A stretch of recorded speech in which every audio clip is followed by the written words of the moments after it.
Good morning, everyone. How are you all doing right now? Great.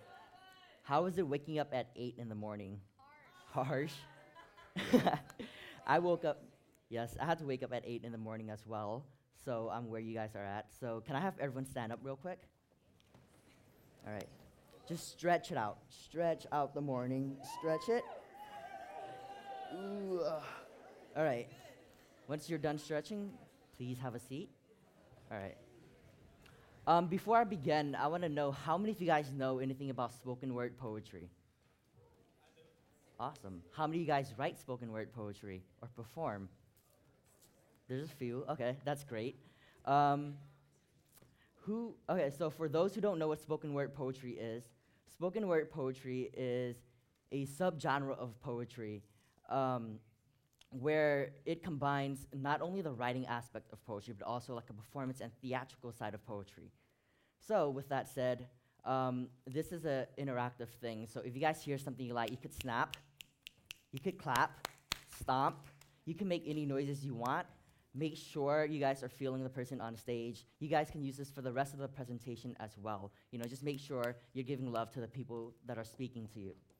All right. All right, with that said, I'm going to start my poem.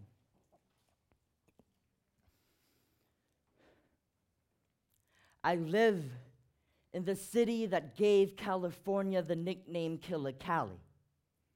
And I find it funny that a city named after its trees is killing its seeds. We don't water children with our knowledge anymore. We water children with mother's tears when we bleed.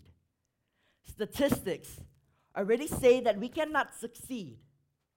So we fall a second behind and forget to read. In this generation, failure and death seems to be a trend. And I wonder why, but every time I ask that question, I get the answer, because it's Oakland. It's just Oakland. You know a bullet has hit its target when a child screams. When men hold back the tears and say, I would rather get shot than cry. When candles and flowers are resting around a picture leaning on the telephone pole. When children are beginning to lose their grip of hope. And I can't say that I don't feel the same when I read headlines like 127 homicides in Oakland, 2007, 21 homicides in the first 43 days of 2008. And you wonder why I consider it a miracle that we go 2 months without violence in front of a taco truck. Every time somebody I know tells me that their friend died, I automatically respond with a simple, oh, letting my silence replace the I'm sorry. And that everything will be okay. That was supposed to come in a couple of seconds. Because I know that this will be hourly routine and I don't want my days to be filled with I'm sorries. Instead, I bury spent bullet shells hoping they would decompose so more hope will be planted and faith will be grown from ground up, blooming into oxygen so we can breathe.